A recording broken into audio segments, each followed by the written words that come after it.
Any requests? I don't know what I'm talking about. I'm insane. Working with Burton, I guess it was kind of like two schizophrenics being let out of the asylum. Another rock and roller named Danny Elfman. Did Beetlejuice, he did Batman 1 and 2, a lot of people, Dick Tracy. What this is. So of course I turn to an empty chair and I go, well, what did you think? Some people compose, but I decompose. Hey, what's up? Welcome back to the channel. And today, I think I have something pretty cool, which is hopefully one of many of these kinds of video, which is a top 10 of some of my favorite film composers. Today we have Danny Elfman, as you probably saw from the thumbnail. By the way, if you are really following along with the channel, I did a live for this already, but it really was like a mess from a tech perspective. But one thing that I did do in that live that I'm not gonna do in today's video was a little bit show and tell of my music collection for Danny Elfman. It was just way too long. So if that sounds like something really fun, check out that live, still up on the channel. But today, hopefully, the tech is more on our side and we can have some fun with just like the top 10 tracks and then my favorite scores, which are not the same. They're not the same, but let's just start with the top 10 track. Let's get to it. I'll start with honorable mention. And I have a couple that just did not make my top 10, but I do enjoy. The first one is Big Fish. This movie came out when I was just starting to kind of get serious about film, meaning like I was starting to look at films beyond the entertainment, more like on a critical eye and like really appreciating as an art form. And I remember the chatter being that, oh, Tim Burton is finally aiming for an Oscar nomination, Best Director. And the movie, I don't know, I just felt like the movie did not get, it has like a little bit of a bad rep, in my opinion. And I always enjoy that movie. And it's also I was looking up before recording this, one of the few nominations for an Academy Award for Danny Elfman. I mean, Academy Awards don't really matter. It doesn't, who gives a shit? But just FYI, it's one of the few. He also got nominated for Milk.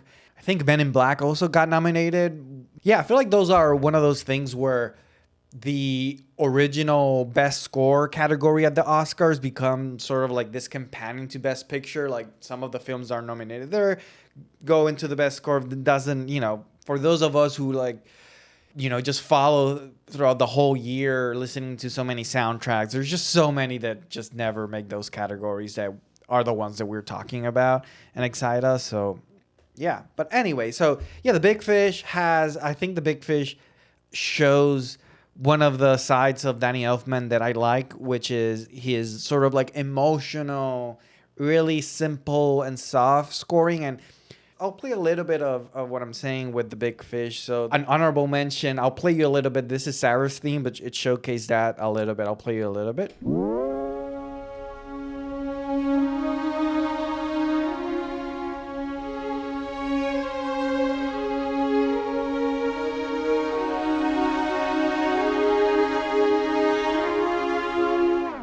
All right, another honorable mention that I felt like if we're talking favorite tracks, I feel like I had to give a shout out to Corpse Bride, specifically the track Victor's solo piano.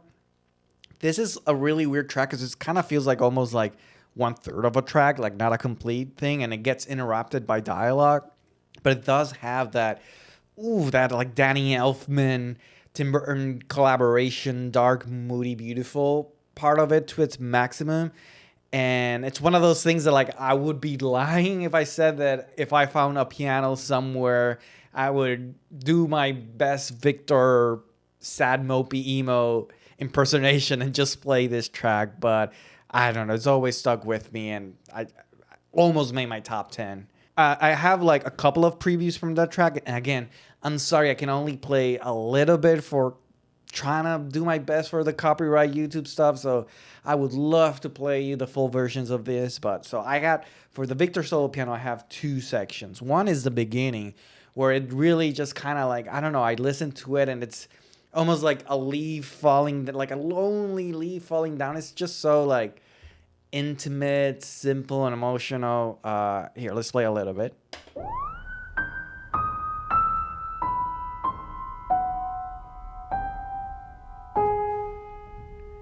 And then yeah, it's like oh man, let's go back. Come on.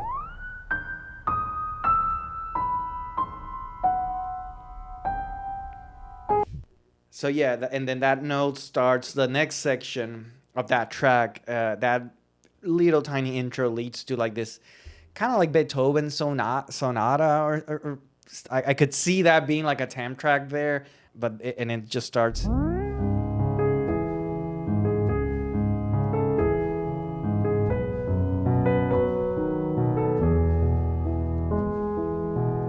I confess, I've pretended to be Victor and just being all sad and mopey on the piano and just played that track, and it's so easy to play. So it's fun when you don't have really good skills on the piano. You can always play a little bit of Victor's solo piano. But all right, let's get to the top 10 now. And number 10, I have Mission Impossible, the Brian De Palma, the first Mission Impossible, Danny Elfman.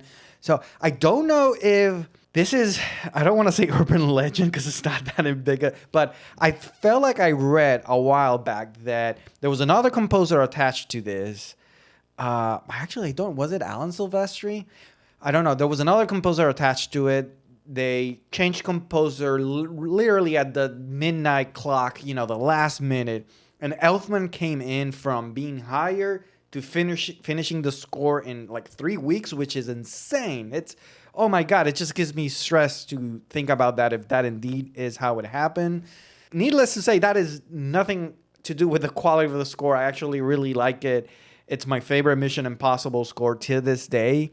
I feel like there's two moods to this score. One, there's the quirky percussion, Danny Elfman investigating music, which I think his style really lends well to those kind of scenes where it's like, oh, let's do the research, like the tension of it. I really like the way he uses his percussion. Like, I want to play you a little bit of that. The track Red Hand was almost the one I picked for this score.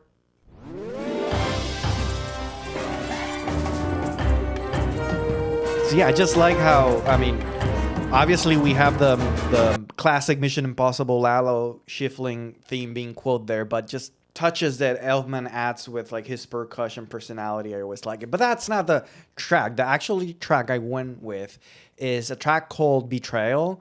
Oof, man, I like it so much. One, it's like such great writing from Elfman. It's a really haunting track, and it really, it hits. And I think one of the reasons it also hits is I love this movie, and I think about how it's used in the movie. It's so good because there's this moment where Ethan is putting together in his head, he's talking with Jon Voight's character, his mentor, and he's putting together theories in his head. But the film, really clever way from De Palma, he shows the audience, us, via flashbacks, like different possibilities, but they don't quite match what he's actually saying to Jon Voight's character. So we see that we sort of look into that character's brain, and he's actually putting together the truth, which is that he's being betrayed by his mentor, but telling him something else. And it's just like such clever filmmaking. And Elfman makes this cue that it's just really great build-up, and kind of like those, if you've seen like that technique where Christopher Nolan uses this a lot in other filmmakers, but perhaps Nolan is such a master of it, where it's like you have this constant tick and rhythm build-up track, and you're just cutting between like either different times or different characters, just different scenes, and it kind of just like music becomes the glue that holds this entire sequence. And let me play you a little bit from the track Betrayal.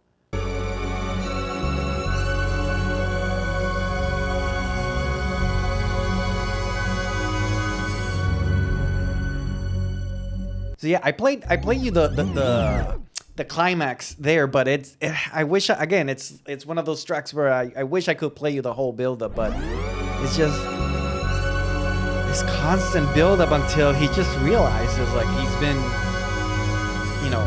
man. Yeah, that's my favorite track of that score and my favorite scene for sure. So here's a little bit of that percussion by itself and just how it really lends itself to what I said, that sort of like Mission Impossible investigating, putting the scheme together is coming up, it's coming to fruition, and Danny Elfman just scoring it with his percussion.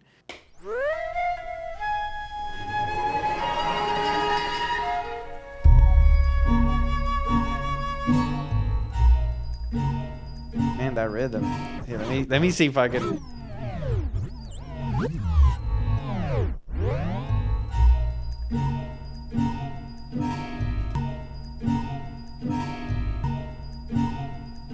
I could use them. I should use that do like a drum beat. Boom.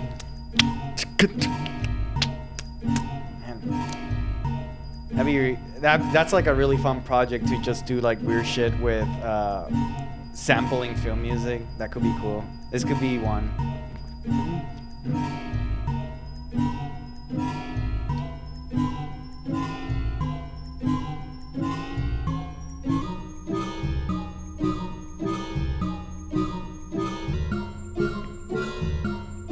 All right, I'm getting weird. Let's keep on going.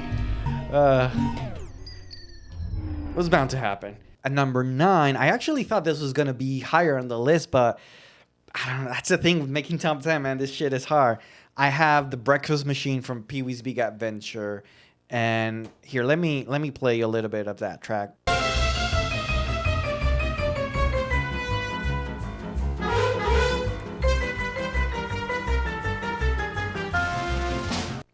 I mean, it's the score that put Danny Elfman on the map as a unique voice in film music.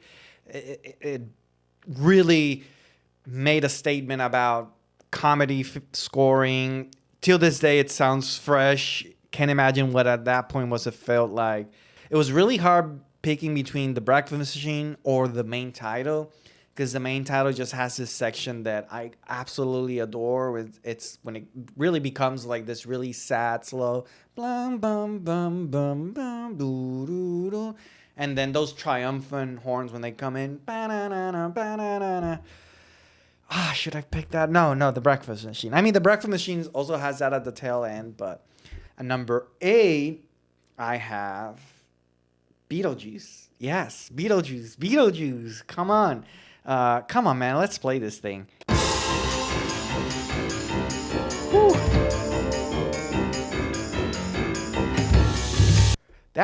Oh my God, man. That piano bass line.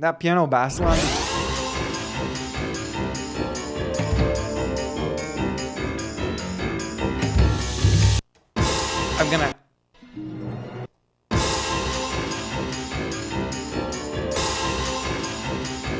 Man.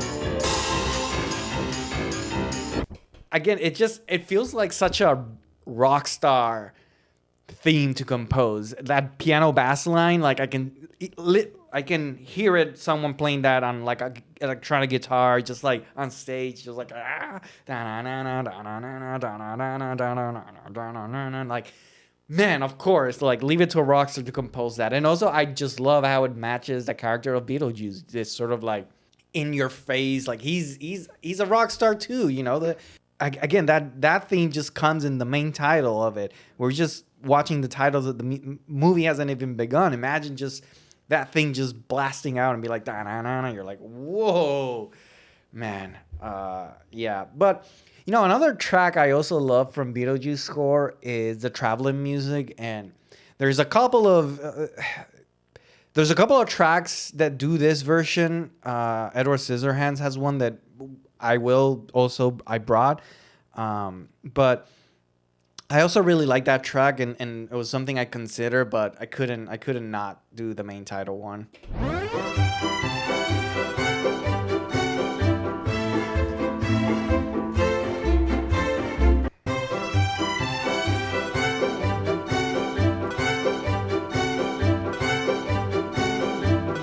Yeah, but it's like, no joke. But I do like how it captures that sort of like the Tim Burton's version of a suburbia, where it's like really pretty and really beautiful, but also strange and quirky and weird. I really like that. All right, at number 7, let's change things up a little bit because obviously Pee-wee, Beetlejuice, duh. But at number 7, I have. I'm sorry. This is my first cheating. And yes, in all of these top 10s, I'll find a way that I can cheat. But I actually have 2 tracks here from a score. I couldn't separate them. It's from Frankenweenie. This is such a fun score, man. I love this score. It's what I want from a monster score. Like, yes, like for example, recently saw the Frankenstein, Alexander Desplat movie. It was beautiful take, but if you ask me, this is how I want my monsters to sound. Saturday Night B-movie feel, very bombastic, over the top, super fun, and I just think Elfman is having a blast on this score. Let me play you a little bit. So that's from the track Getting Ready. I mean, come on, like... Woo! Yeah, man, I can see the electricity. Screaming in the rain. Ah, man. So yeah, the track Getting Ready, it's so good. But then the one that follows, Making Monsters, it's also really good. And it has a really good rhythm, tempo to this track that I feel like really drives the action and what's going on. But there's like a moment that the string, they do, I don't know what to call it, this gesture, this sequence, but that's where the moments where I get a little bit of chills. It kind of feels like someone is fading, and I feel like the same thing happens to me. Let me see if I can find you that moment. And then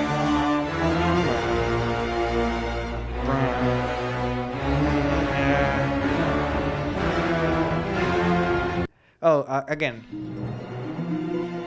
Man, I just love that, like Jet.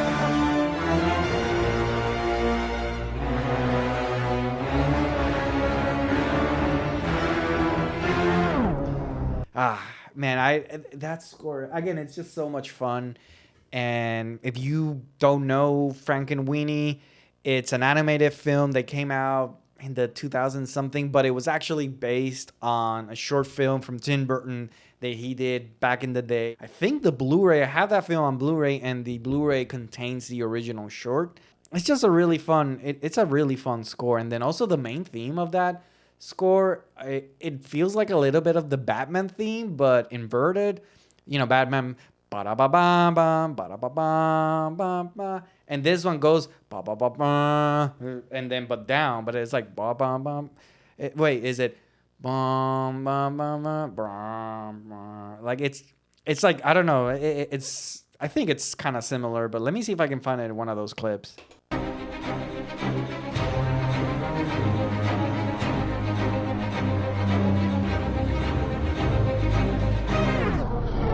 So yeah, this is the other section that I mentioned that has like that driving rhythm, and then has the main theme like dong dong dong dong.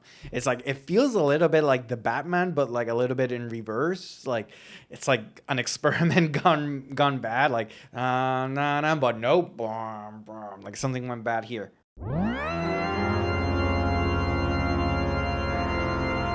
So yeah.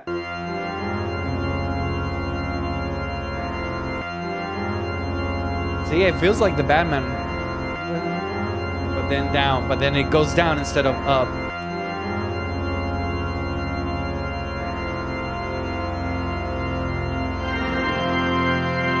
I love that also how it ends, that cue.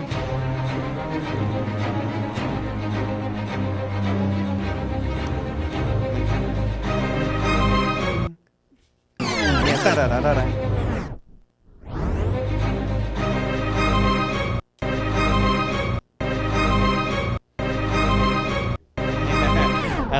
Man, I really like that one. All right.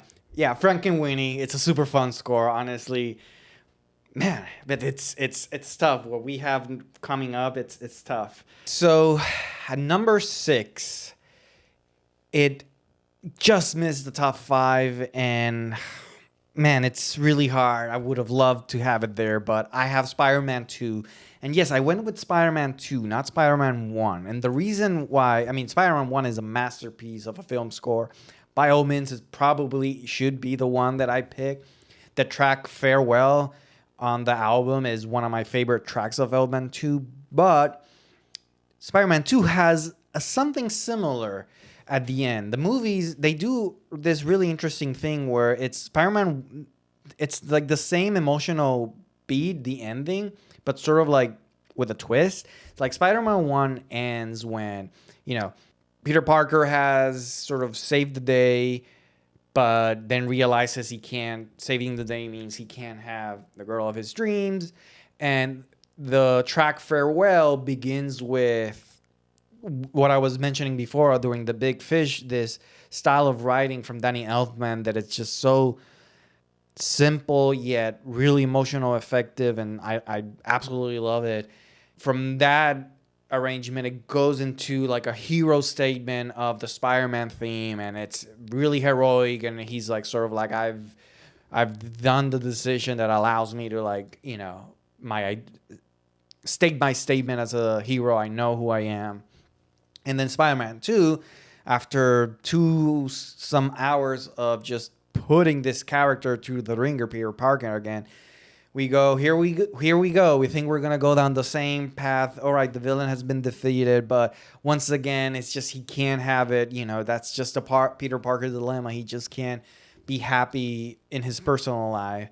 And the movie does a similar thing with a track, but I don't know, for me, because this is one of those scenarios where the movie is influencing my decision here, because in Spider-Man 2, that ending is perhaps my favorite part of the movie, which is we think that's going to happen, but then Mary Jane comes in and saves him. So while it's a similar beat to the track Farewell, for some reason, because I associate it with the Spider-Man 2, I'd love this version of it more. Here, I'll play you a little bit. The track is called At Long Last, Love, and I'll play you a little bit of it.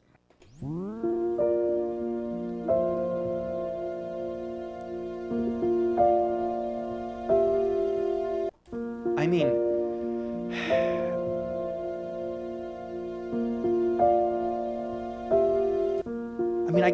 I honestly could listen to this for hours. This progression is just so simple, but yet, I don't know, man. It's just like, it really hits me. It really almost like puts me like watery eyes instantly. You know how in YouTube they do those streams where it's like, here's 10 hour of like Spider-Man 2 ambience. I could like be like, can someone create like a 1 hour ambience of this track? Like I'm playing it here on a loop, but man, it's just it's so effective to me. So the track starts like this, right? And then it goes.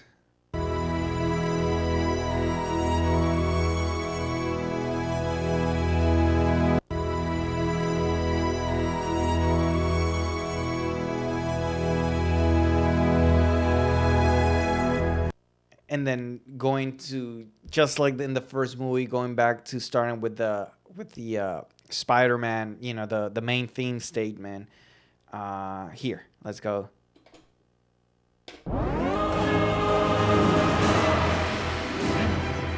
Man, I love those. It's like, again, the energy from that track, it's like the same as in the movie. We're like swinging with Mary Jane through the buildings. It's those strings have.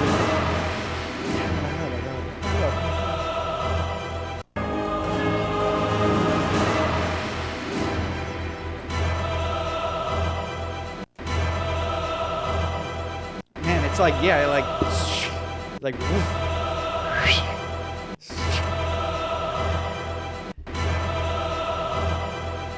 And then let's see if I have a little bit more of the statement.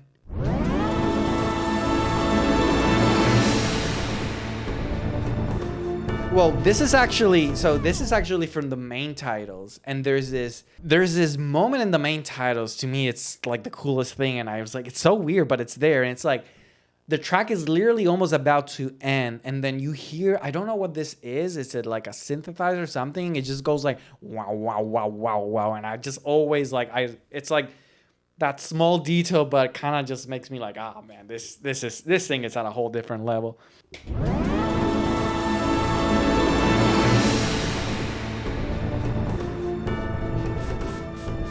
Yeah, you listen, you got it there, like jump, jump, jump, jump, jump, jump. It's like, I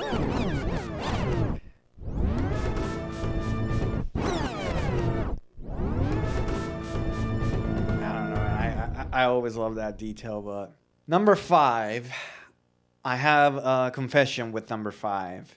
I absolutely messed this up, and I actually did not know that I had 2 number 5s. So instead of a top 10, I had a top 11. And I already did the work. I already have the clips. So I'm sorry. I'm just going to say both of them on the top 5. But number 5, I have The Family Man.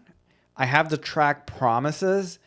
This is from a movie with Nicolas Cage, and I've always loved Elfman's score.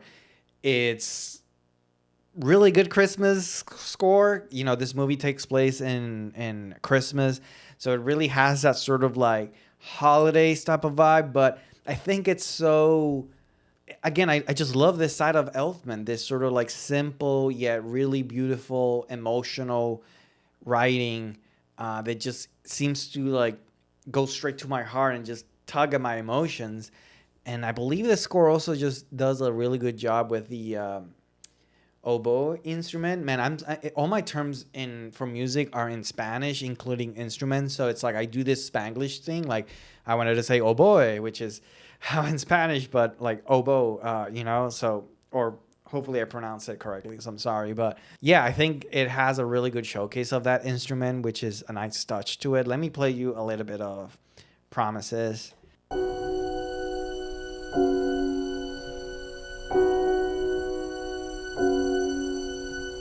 Again, we have that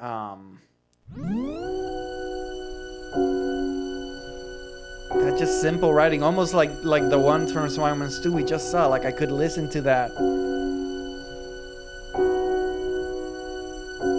Sorry, I'm a sucker for it. Like, what can I say? Like, it just gets me. Just, man. Silvestri does this kind of music writing too. I feel like, just again, like that side of Silvestri, like sure, Back to the Future, but I my favorite, but still like some his emotional writing. But I think I also have another preview from the Family Man score that I want to show you, because it's also, we get into more like Danny Elfman's, like, here, let me play you.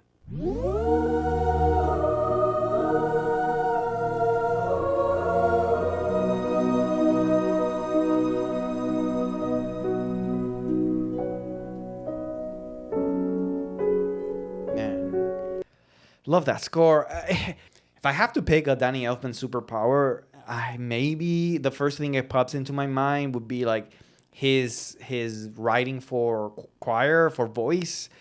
I mean, right? We either Scissorhands and Nightmare Before Christmas and so many, like that's Alice in Wonderland. Like I feel like that is such a Danny Elfman distinct, like the way he does it, you know, instantly it's him. It's like the same way, like, you know, Thomas Newman, you kind of know instantly what some of the music he writes. It's like, yeah, that's Thomas Newman, and no one can do that quite like him. The same with Elfman, and I love that this track and this score just showcases that, you know, but sort of adding to that sort of like holiday score touch to it, rather than more like an Edward Scissorhands thing. So here, let me play you again. Yeah, man, he's just a master of it.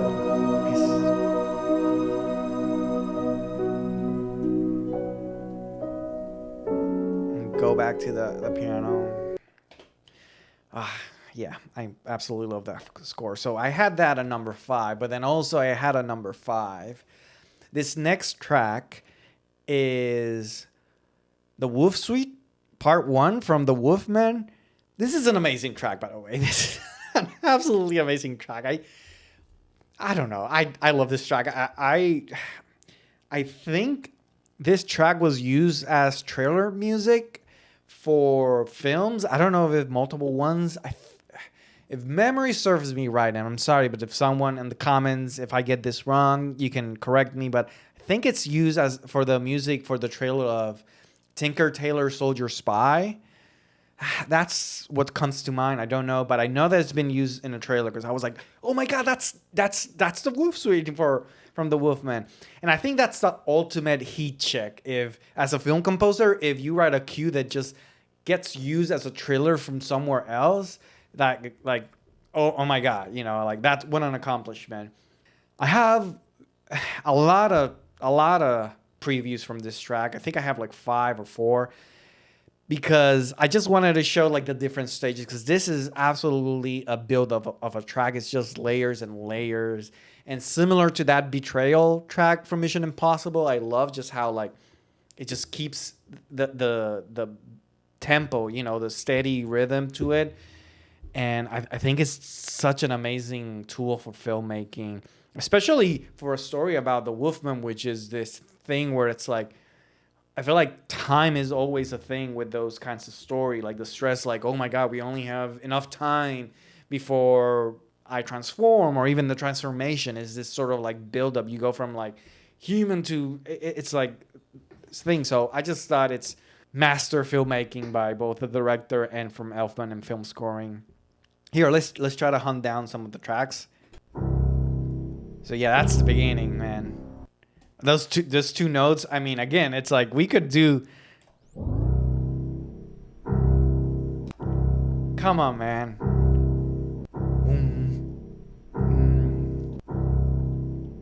It's just, again, this is like rock music, like bass. Like this is like a rock song. Boom, setting the tone. And then we go... And now the drums, the kick drum, kick drums kicks in, the steady kick drum, and then a guitar with like a rhythm guitar.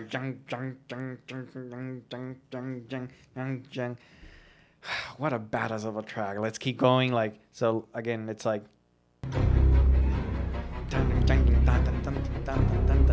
I can picture that like with a guitar. Come on, man. I could listen for that. Like,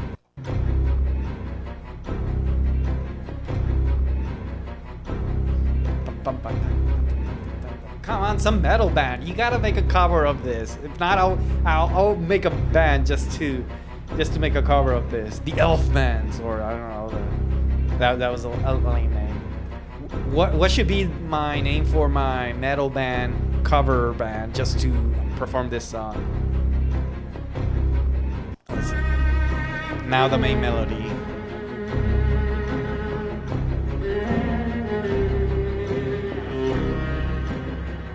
Man.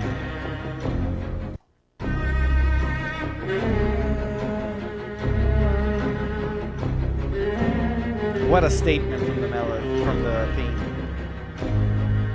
And I think I have another preview, which is a section where what we get one full segment, just this, like by a solo instrument. But then it repeats, and I just love how there's like it gets quoted on horns, and something else also does the quoting. Let me see if I have the track, hopefully. Yeah, it's like an echo, like 3 times, like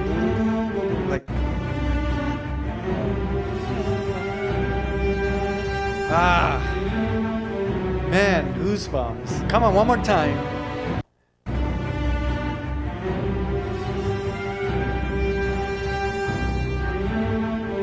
It almost sounds like the James Horner. Oh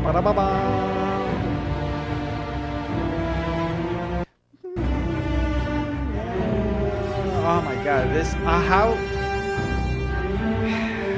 did I not put this number 1? Because I love this track, but it's just we got some heavy shit coming up. That's why, like, the fact that this is number 5, I absolutely love this track. All right, man.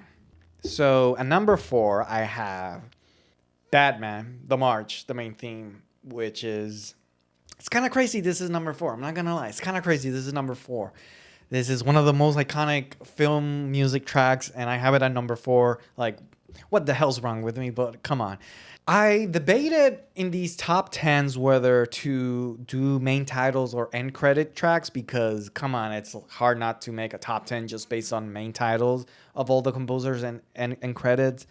I'm sorry, but I just couldn't do it. It's too hard. That would be too much chaos. I am not that brave. Like, that would have been, it would have been really hard. So I have included, and come on, Batman. Like,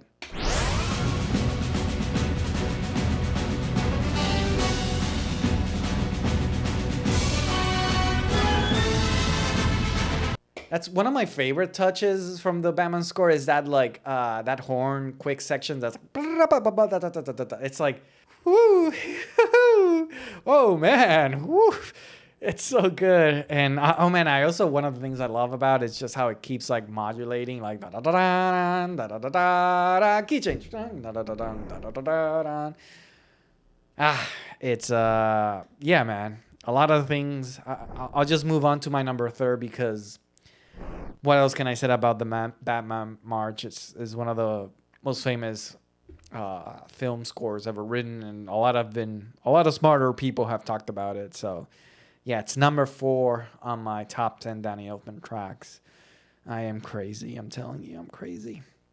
Number 3, I have a track from Edward Scissorhands, and the one that I picked was Ice Dance.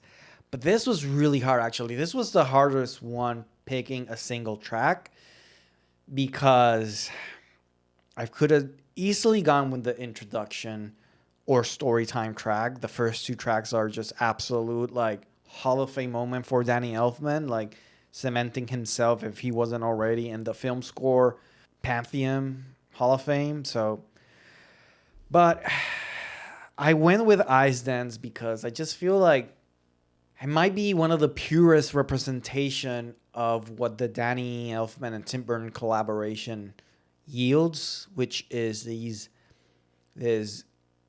dark, gothic, yet equally beautiful moments that it's a specific color that just no one has matched it. They've come close, but like it's like this specific hue that only the 2 of them by combining can do. And to me, this track just kind of represents that more than anything here.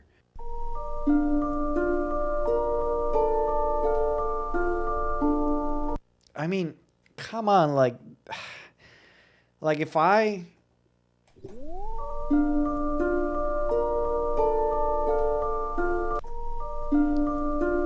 if you had to pick a theme for a collaboration, this might be my nomination for the Danny Elfman Tim Burton. Like, you know, imagine like there's like a melody that captures John Williams and Spielberg. This is my nomination for Tim Burton and Danny Elfman. It's like, it's that thing you're immediately sort of like, that storytelling, you know, look at the stars kind of thing, like Wish Upon a Star, but this is the version of Tim Burton and Danny Elfman, which has so much beauty, but an appreciation for the obscure, weird, different, and man.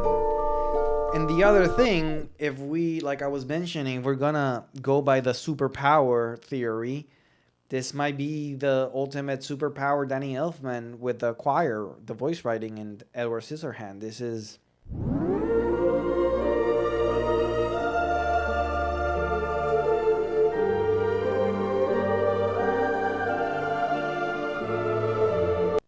Man, it's just hard not to... It's hard not to listen to this music and just go somewhere else, you know? Even as I'm recording this video, it's hard not to like forget that I'm recording a video and just be transported wherever my imagination allows me to go with this track. So yeah, I had to go number 3, Ice Dance, but some of the other ones, like I said, Introduction also was a contender for my top 10.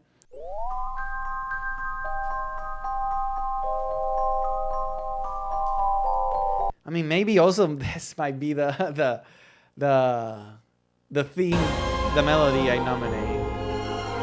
So yeah, there we go.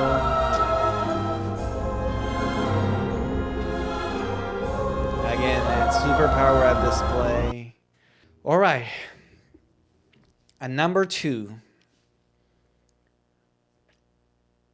This very well might be my number 1.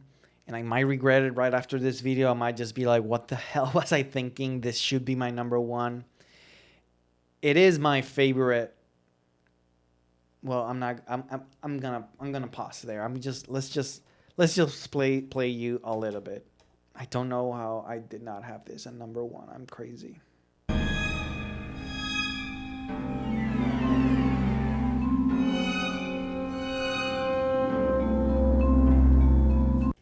That is for Batman Returns, the track Selina Transforms. Oh my god, I could talk about this scene for hours, this movie for hours, but it was such a impactful movie for me as a kid. I absolutely love it. I was absolutely scared shitless, but in the most fun way. And it's engraved into my brain, both the film and the music. Favorite Batman score? I actually love Batman Returns more than the Batman 1989 score. This is the one that the Danny Elfman Batman score that I listen to the most. But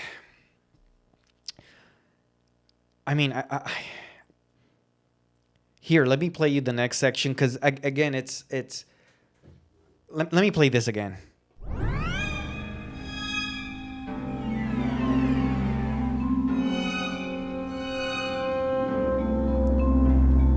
And it's that the music just, it's that scene where like Selina is just, it's almost like you shouldn't be watching this, but you can't look away. You're so captivated by it. You just like, and man, it's where this track goes, that emotional climax. That's really where I'm like, oh my God, what is going on? What am I watching?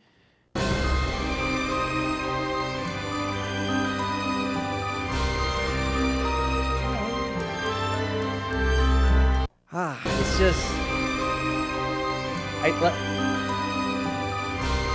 I did a top 25 like rainy day film scores, and I put this Batman Returns as one of them. And I think I mentioned there that it was like, this just feels like like the strings here feel like someone is like screaming, just like in agony, like, so the sadness that Selina has in this movie, in this scene. And I just, man,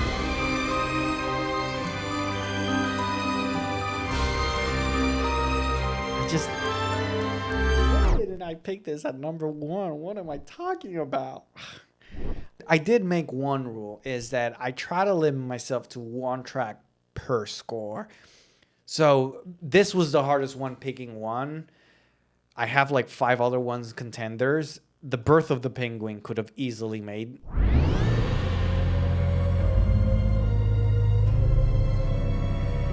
Talk about, like, honestly, till this day, like, this thing just scares me. Like, this track is just so, and it's just so sad. This movie is just so sad, and it's just, you can't, it's so captivating. It's just sad, but also you can't take your eyes off it. Let's see. Oh, this is Rooftops. Again, that might be the other Danny Elfman superpower. It's like, I feel like it's either, it's like quirky percussions. And like, I keep using quirky. I'm sorry. I don't know what else to say, but like really distinctive, unique percussion arrangements.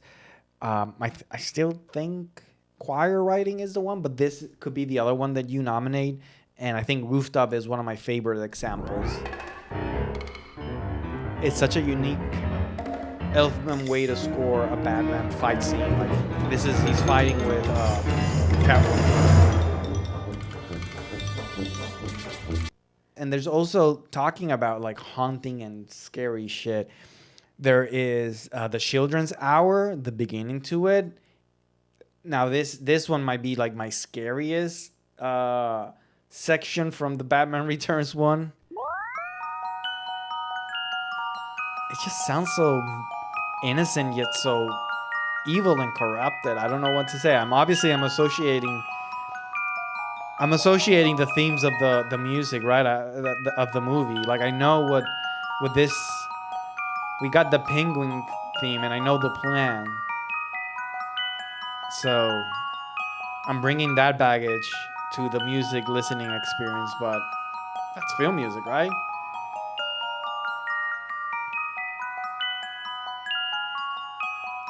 Yeah, man, it's such a great arrangement of that penguin theme, again, in The Birth of the Penguin.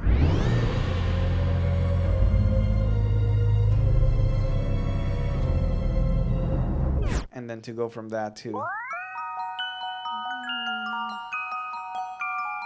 Yeah. All right. Time for my number one track on my top 10 Danny Elfman tracks. I went with Christmas Eve montage from The Nightmare Before Christmas. Nightmare Before Christmas is one of my favorite films. I love it.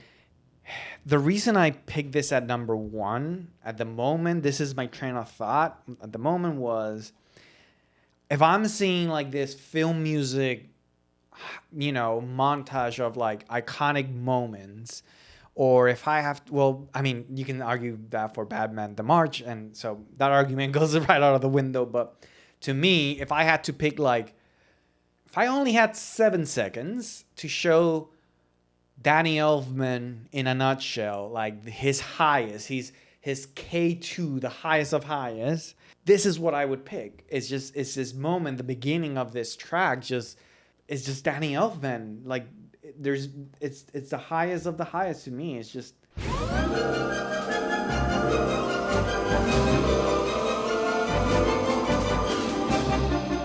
You got that... The choir writing, the ability to write these iconic, memorable melodies for film. This track, right? This is the opening. We have this statement.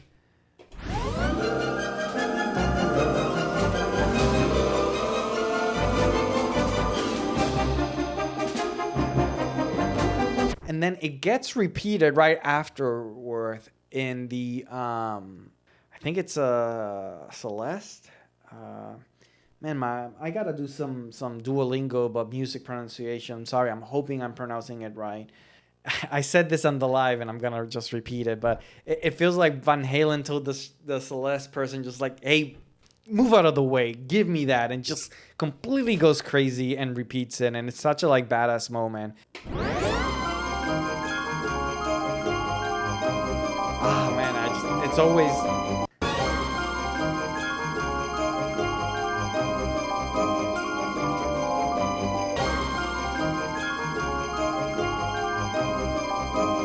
Man, it's like, I don't know if this is hard to play, but it sounds like one of the most difficult things to play. Like, just like it sounds like 20 fingers going at the same time. I don't know, but